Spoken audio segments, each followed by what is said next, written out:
The intersection of Quarry Road and Lentham Avenue had no business being deadly. But at 7:40 in the morning, it carried the worst of two towns trying to use the same four lanes. Marcela Ruiz stood in the middle of it with a faded orange vest over her windbreaker and a handheld stop sign that had lost half its paint, and she watched the cement truck blow the light. She did not flinch. She had stopped flinching at her job a long time ago. What she watched was the man on the motorcycle, the one who had braked hard on the slick patch where the gutter always flooded, the one whose back tire had stepped out from under him and dropped him onto the asphalt 3 feet from where the truck's rear wheels chewed past. She was already moving before her mind finished the math.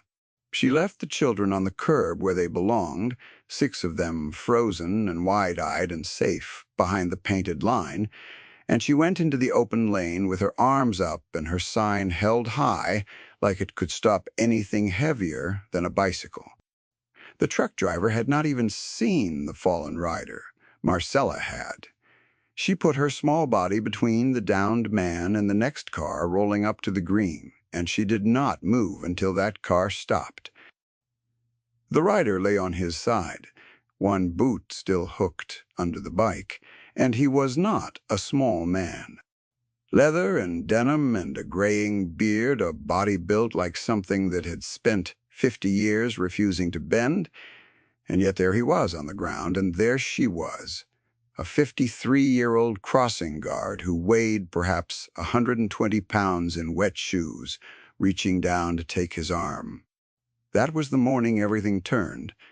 She did not know it yet. She had worked this corner for 11 years. The town of Halvern had hired her the autumn after the cannery closed, when half the men she had grown up with lost their work in a single week, and she lost her husband to a heart that quit on a loading dock. The job paid little. It asked her to stand outside in every kind of weather and protect children whose parents she would never meet, and she had taken to it the way some people take to prayer. The orange vest was not a uniform to her. It was a vow she renewed every morning at 6:40 when she walked a half-mile from her rented half of a duplex to the corner where Quarry met Lentham. The children knew her. They called her Miss M, and they brought her drawings, and one of them, a gap-toothed boy named Theo, whose mother worked nights at the hospital, brought her a single dandelion every Friday, because his grandmother had told him you should always give the people who keep you safe something that grows. She kept the dandelions in a chipped jam jar on her windowsill until they curled brown, and then she let them go, and she waited for Friday. The man on the ground that morning groaned and rolled toward her, and his hand found her forearm, and he gripped it the way a drowning man grips a rope. She braced her knee against the curb and pulled. He was enormous, and she was not, and physics said she should not have been able to move him. But he did most of the work himself once he understood that someone meant to help. He came up to one knee, then to his feet swaying, and she steadied him by the elbow, while the line of stopped cars idled and the children stared. "You hit your head," she said. It was not a question. She had seen the way his helmet had cracked against the asphalt. "I'm fine," he said, which is what men like him always said. "Sit on the curb," she told him, in the voice she used on third graders who wanted to argue about looking both ways.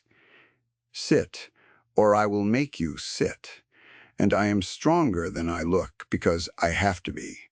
Something moved behind the pain in his eyes. Not quite a smile, a recognition. He sat on the curb. She waved the traffic on with her ruined sign, walked the 6 children safely across in 2 careful batches, and then she crouched in front of the big man and looked at the cut above his ear where the helmet had failed him. "You need a doctor," she said. "I need my bike upright," he answered. "And I need to know the kids are okay. The kids are okay. The kids are always okay. That is the whole point of me." She tore a clean paper towel from the roll. she kept in her vest pocket for spills and noses, and pressed it to the cut. "What's your name?" He hesitated. The way a man hesitates when his name carries weight he is not sure a stranger should be handed. "Royce," he said finally. "Folks call me Deacon." "Why, Deacon?" "Long story, bad knees." He winced as she pressed harder. "You always run into traffic for strangers, or am I special?" "You were going to be flat," she said. "That truck didn't see you." "I see everything that happens on this corner. It's my corner." She did not know that the patch on the back of his cut, the one she had glimpsed when she helped him up, was the colors of a club whose name carried through 3 counties like a low note under everything. She did not know that the man she had ordered to sit on the curb had buried more brothers than she had years on the job, that he had a reputation in places she had never been and never wanted to go. She knew only that he was hurt, and that he was someone's, the way everyone was someone's, and that her corner had nearly taken him. His bike was still down in the road. She could not lift it. She flagged the next pickup that came through, a roofer named Dell, she knew by sight, and Dell and 2 other men hauled the heavy machine up onto its stand and walked it to the curb. And by the time the ambulance Marcella had refused to stop calling for finally arrived, Deacon was sitting upright drinking the bottle of water she had pressed into his hands and telling her she fussed like his late mother. "Go to the hospital," she said as they loaded him. "I'll go," he lied. "Royce." She used his real name, and he turned. "Go. Theo's mother works there. Tell them Miss M sent you. They'll be kind." He went. Whether because of the cut or because of the way she said it, he went. For 3 days nothing happened, and Marcella's life resumed its narrow channel. She crossed the children. She let the brown dandelions go and waited for the new one.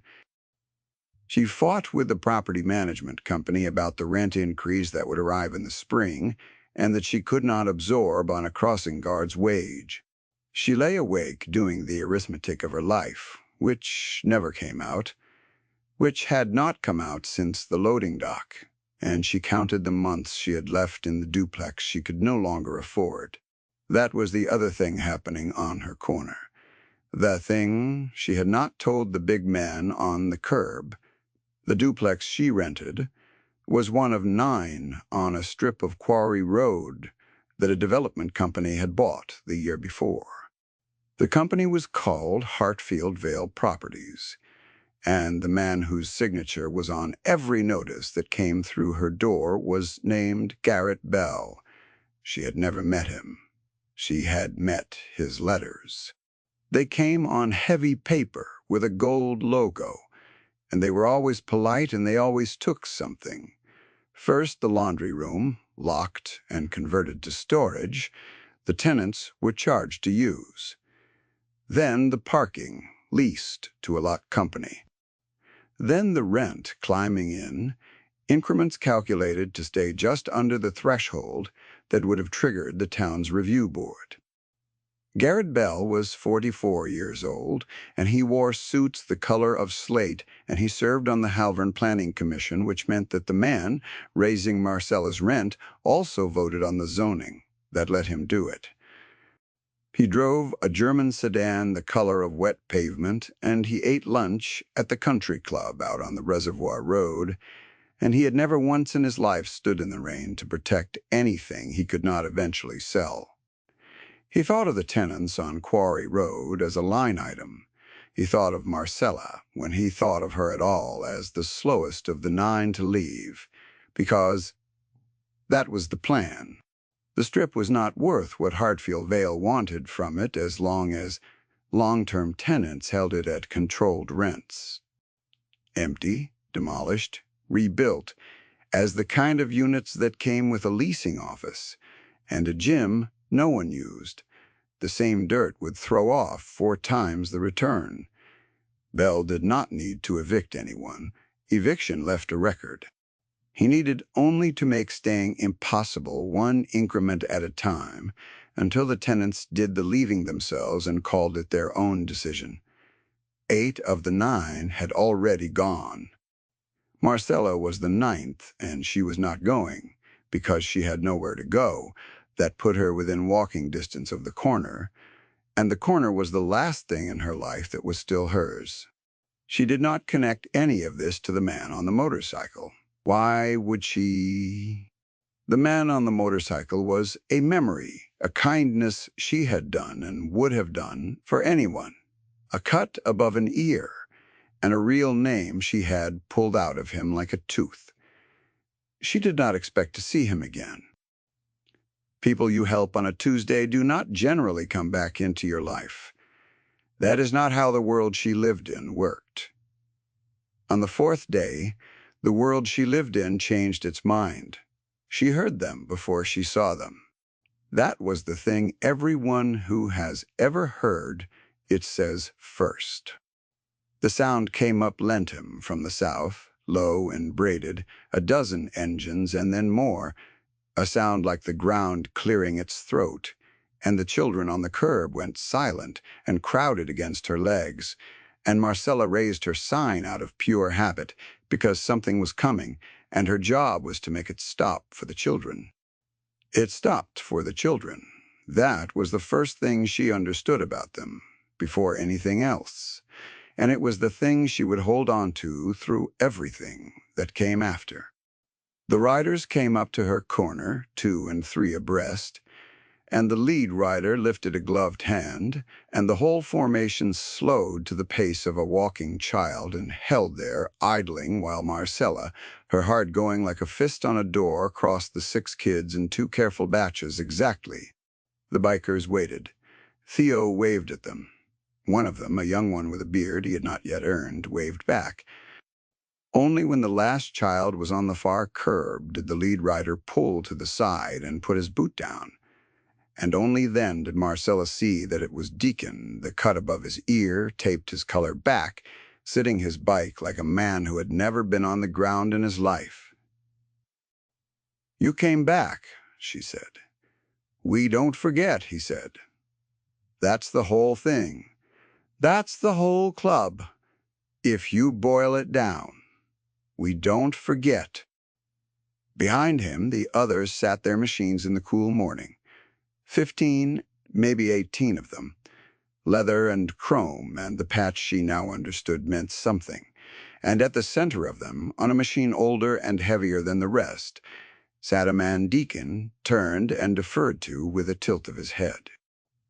He was past 70 and built like a furnace, barrel-chested under a cut gone soft and pale with age, a full white beard cut square, hands ringed with silver and scarred across the knuckles. The patch on his chest read President in letters worn nearly smooth. He did not raise his voice when he spoke, and he did not need to. The whole corner bent toward him. "You're the one," the old man said. It was not a question either. These men did not ask questions they already knew the answers to. "I'm a crossing guard," Marcella said. "I help people across the street. That's all I did." "That's not all you did." The president swung off his bike with a grace that surprised her in a body that size. He walked to her, and he was a head and a half taller. And she did not step back, because 11 years on a corner teaches you not to step back from anything with wheels or fists or money. He looked down at her for a long moment. "Royce is my road captain, has been 20 years. He went down on your corner, and a cement hauler was about to make him a memory, and you put yourself between him and it, you. 120 pounds of you." He shook his head slowly. "Do you understand what you did?" "I understand a man was hurt," she said, "and the truck didn't see him." "And I did." "They call me Wendell," the old man said. "On the patch, I'm president. To you from this morning forward, I'm Wendell, and you are family." And there is a thing that comes with that you do not get to refuse. He looked at the corner, at the cracked sign in her hand, at the orange vest gone pale from 1,000 washings. We owe you a debt, the kind that does not expire and does not get paid down in pieces. You will let us pay it, in whatever form it takes, whenever the form makes itself known. That's the deal. You already signed it when you walked into that lane. You just didn't know there was paper. She wanted to tell him she did not need anything. The words got as far as her teeth. End quote. The old man was already turning, already mounting, already lifting the gloved hand, and the formation came alive around her, and they pulled away up Quarry Road, past the 9 duplexes, past her duplex slow, a procession, and every child on the curb watched them go like a parade for a holiday no one had told them was coming. Deacon was the last to leave. He leaned his bike toward her and pressed something into her hand. A card, plain, a single phone number, no name. Anything goes wrong on this corner, he said. Anything goes wrong anywhere you call that. Day or night. You won't get a machine. You'll get one of us. Nothing goes wrong on my corner, she said. I make sure of it. I believe you. He looked at her the way the old man had, like she was a thing he was reading slowly. But corners have owners, Miss M., and sometimes the trouble doesn't come through the intersection. Sometimes it comes through the mail. She watched him ride off after the others. She did not know how he knew. She would understand later that men like that always know, that the club had ears in places the Planning Commission never thought to check. That the moment Royce had spoken her name at the clubhouse, a younger member with a laptop and a gift had spent an evening learning everything there was to learn about the corner of Quarry and Lentham and the woman who guarded it and the company that wanted her gone. She did not know any of that yet. She put the card in the jam jar next to the new dandelion Theo had brought, and she went home, and the next morning the first letter from the new lawyer arrived. It was not from Garrett Bell. That was how she knew it had escalated. The letter came from a firm in the city, and it informed Marcela Ruiz that her tenancy at the Quarry Road property was being terminated for cause, the cause being a list of lease violations she had never been told about and could not have committed, a dog she did not own, a sublet that did not exist, damage to a laundry room that had been locked for 2 years. She read it 3 times, standing at her counter. The letter gave her 30 days. It was dated, she noticed, the same day the bikers had ridden up her corner, which meant Bell had filed it before he could possibly have known about them, which meant the 2 things had nothing to do with each other and everything to do with each other at once. She did not call the number on the card. She told herself she would handle it the way she handled everything. Alone, with a clenched jaw and an arithmetic that did not work, the card stayed in the jam jar. She told herself the bikers had paid whatever debt they imagined they owed, simply by riding up and frightening no one and crossing politely, and that to call them about a lease was to ask a hospital to fix a hangnail. She was wrong about that, but she was a proud woman, and pride is the thing that keeps the poor longer than any landlord ever could. She took the bus to the city instead, the early bus, before her shift, with the notice folded into a sandwich bag in her purse because rain was coming and the paper was the only weapon she had. The legal aid office was on the 4th floor of a building that smelled like floor wax and old coffee, and the waiting room was full at 7 in the morning, and it stayed full. She sat in a plastic chair under a flickering panel light for 4 hours between a young mother with a sleeping baby and an old man holding an eviction notice in a hand that shook with something other than fear. When her number was finally called, a harried intake worker took her notice, read it in under a minute, and told her what the room had been telling her all morning without words. The office was at capacity. They were turning away cases with hearings. Sooner than hers, she should write the firm a letter, the worker said, not unkindly, and document everything and come back if a slot opened. Marcella thanked her, because her mother had taught her to thank people even when they took something, and she rode the bus home in the rain and missed half a shift, which the town did not pay her for. She wrote the letter herself, at her kitchen table, in her careful hand. She explained point by point that she had no dog and had never had a dog, that there was no sublet and never had been, that the laundry room she was accused of damaging had been locked by the management company itself for 2 years, and that she could prove it because she had kept every notice they had ever sent her, including the one that locked the room. She made a copy of the letter at the library for 15 cents and kept the copy in the sandwich bag with everything else. The firm did not write back. Men with a binder of fabricated violations do not answer letters that dismantle them. Instead, 4 days later, a man in a polo shirt she did not recognize came and taped a fresh notice to her door while she was on the corner, crossing the children so that she came home to find it fluttering there like something dead. And the notice had a court date on it, and the court date was in 11 days. On the corner, she kept her composure, because the children needed her to. Theo brought his Friday dandelion. She crossed them all, every morning 2 careful batches, and she watched the cars, and she did not let her hands shake where the children could see. Garrett Bell had made one mistake, and it was the same mistake men like him always make. He had assumed that a woman alone, with no money and no lawyer, was a woman with no one. It was Theo, in the end, who made the call. Not Marcella. Theo had seen her crying once, just once, on a Thursday afternoon when she thought the corner was empty and the last child gone. He had circled back because he had forgotten his lunchbox on the low wall by the sign, and he had come around the hedge and found Miss M sitting on that wall with her ruined sign across her knees, and her shoulders shaking, and the boy who gave growing things to the people who kept him safe had stood very still and then asked her. Einen the small, grave-voiced children use when they understand something is wrong, what had happened.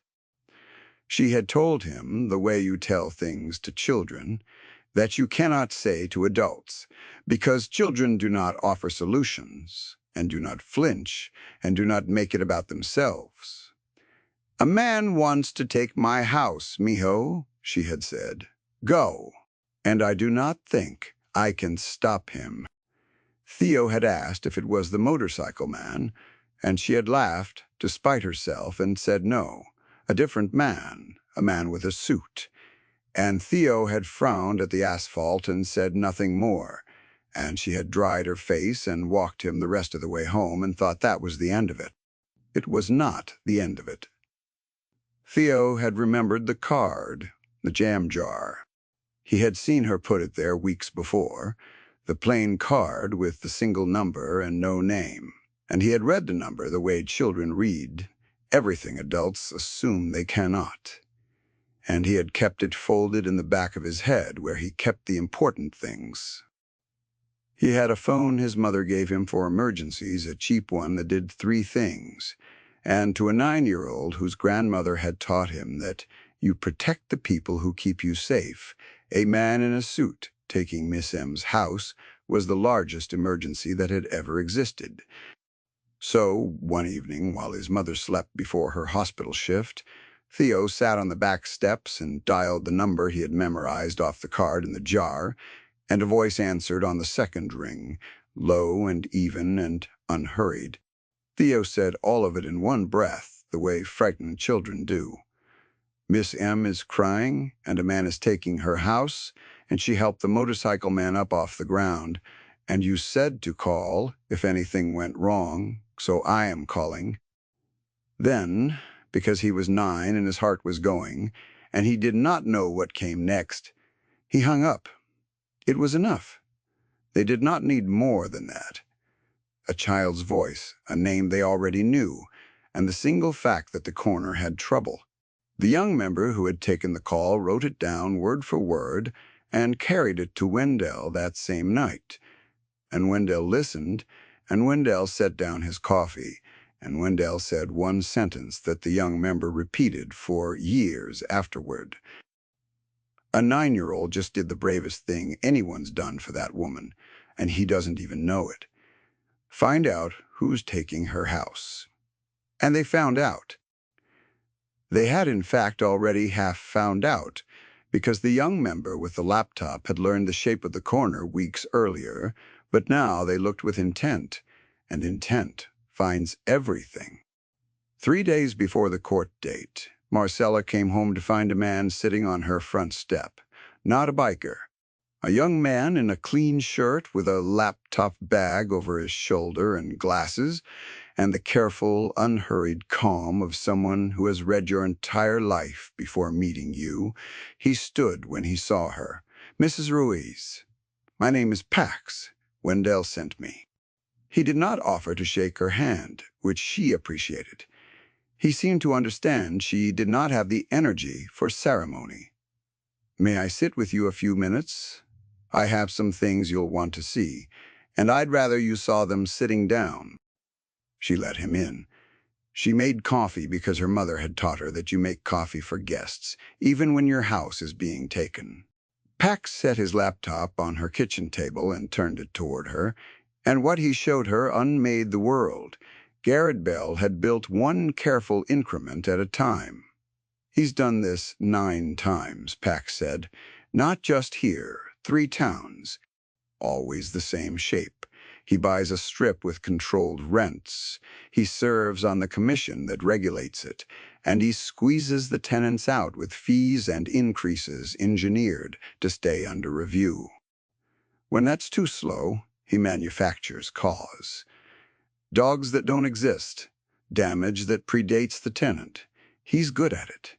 He's never been caught, because the people he does it to are exactly like you working. Alone. Too busy surviving to fight, and too poor to hire anyone who would." He clicked.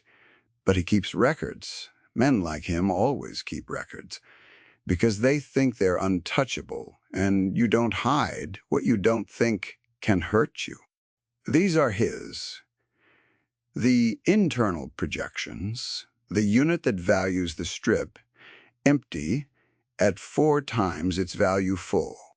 The email where he describes you by name as the last holdout and lays out the plan to manufacture cause if the rent increases don't move you by spring. Marcella read the email with her name. The coldness of it was the thing that struck her, not the cruelty. The cruelty she had expected.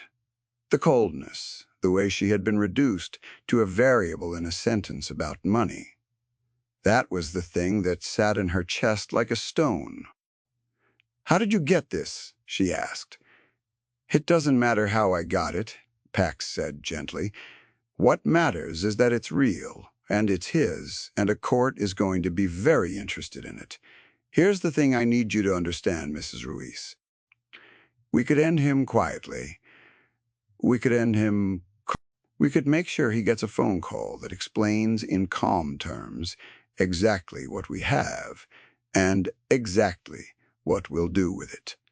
And he would drop the case against you tonight, and you would never hear from him again, and the strip would stay yours, and that would be the end of it for you." He closed the laptop halfway.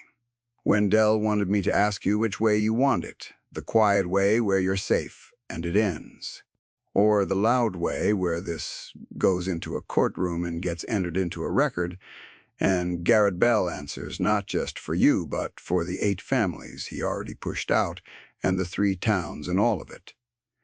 The loud way is harder on you. You'd have to testify. It would take months, but it would mean he never does it to anyone again." Pax folded his hands. "Wendell said it's not his debt to spend. It's yours." So he sent me to ask. She thought about the 8 families who had already gone, the ones whose names she did not know, the ones who had done the arithmetic and lost. She thought about Theo's grandmother and the dandelions, and the idea that you give the people who keep you safe something that grows. She thought about what it would mean to be safe, alone, quietly, while somewhere, a 10th strip in a 4th town, filled up with people who would get the same letters she had gotten. The loud way, she said. Quote, I don't want to be safe by myself. That's not safe. That's just alone with the lights on. Pax smiled for the first time. Wendell said you'd say that. He told me to tell you, if you did, that the club would be in the room every day. So you'd know you weren't testifying alone. They were in the room. That was the part that traveled through Halvern for years afterward, the part people told and retold, until it became the kind of story that grows. When Marcela Ruiz walked into the small county courtroom on the morning of the hearing, 2 rows of leather filled the gallery behind her, silent, still, hands folded, every one of them washed and pressed and grave as deacons at a funeral. Wendell sat at the center in a clean cut, with the white beard squared, and he did not say a word the entire morning, and he did not need to, because his presence was a sentence the whole room could read. Garrett Bell arrived in his slate suit with 2 attorneys and the easy confidence of a man who had done this 9 times. He had a binder of fabricated violations and a practiced expression of regret, the landlord forced by circumstance to part with a difficult tenant. He had clearly never been told about the gallery. Marcella watched him see them. She watched the confidence leave him the way water leaves a cracked cup, slow at first and then all at once. He leaned to his attorney and whispered something, and the attorney shook his head because the attorney did not know either, and there was nothing in the binder that addressed 2 rows of men who had not committed a crime and could not be removed and had only come to sit. The legal aid lawyer who had taken Marcella's case, a tired woman named Frances, who worked for almost nothing and had agreed to the file the moment Pax handed her the documents, stood and entered into evidence the internal records of Hartfield Vale Properties. The projections, the valuations, the email with Marcella's name in it. Bell's attorneys objected to the provenance, demanded to know how the records had been obtained, and Frances answered, evenly, that the records had arrived at her office anonymously, that they were authentic on their face, that Hartfield Vale was welcome to deny their authenticity under oath if it wished. It did not wish, because they were real, and denying real records under oath is how men like Bell turn a civil matter into a criminal one, and even 9-time winners know the difference. Marcella testified. Her voice did not tremble, though her hands did, under the rail where no one could see, gripping the wood until her knuckles went pale. She described the dog she did not own and the sublet that did not exist, and the laundry room locked for 2 years that she was accused of damaging. And she laid the management company's own notice on the rail, the one that had locked the room, dated and signed, so that the binder of fabricated violations had a hole punched clean through its middle while the room watched. She described the 11 years on the corner and the rent that climbed in increments engineered to stay under review, and Frances walked her through each increase by date and amount until the pattern stood up in the room like a thing everyone could see.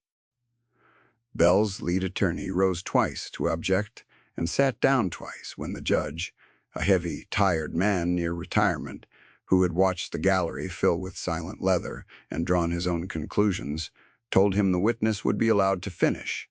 And then Frances asked her one question more, the question they had agreed on the night before at Marcella's kitchen table, with Pax taking notes and a pot of coffee going cold between them, and Marcella turned away from the lawyer and faced the room and answered it.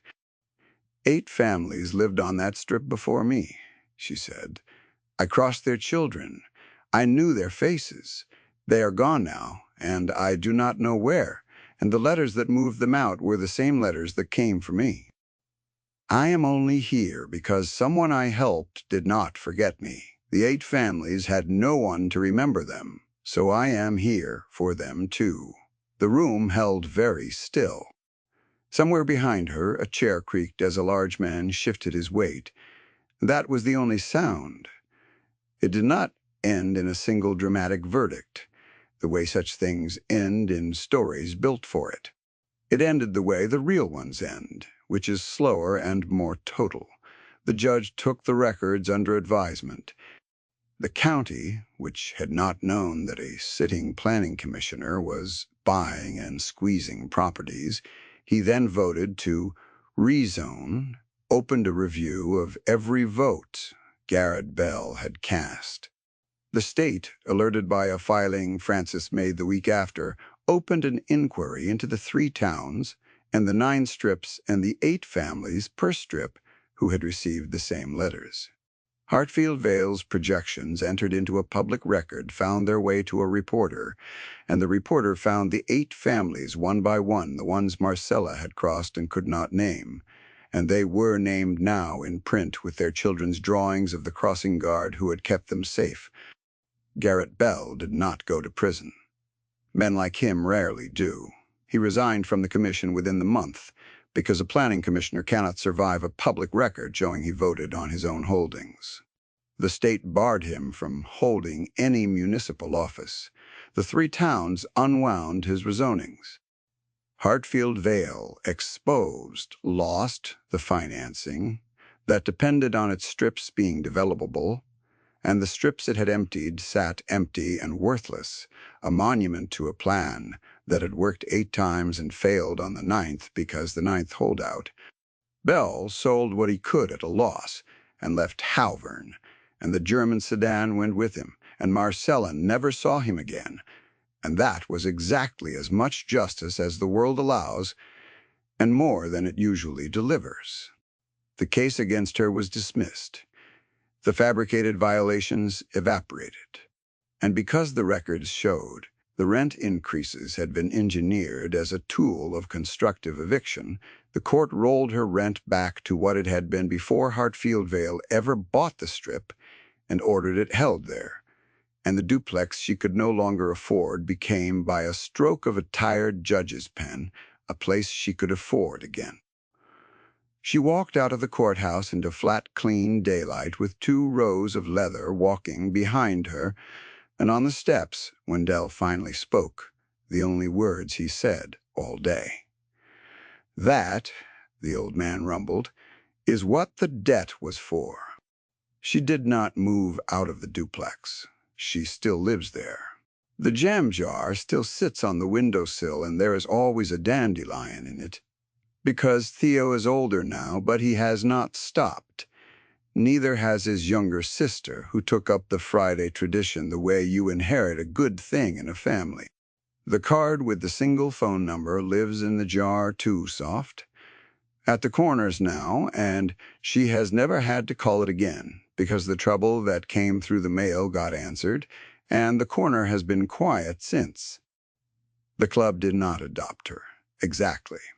She did not start wearing leather or riding pillion or hanging around the clubhouse, and they did not expect her to. What happened was quieter and bigger than that.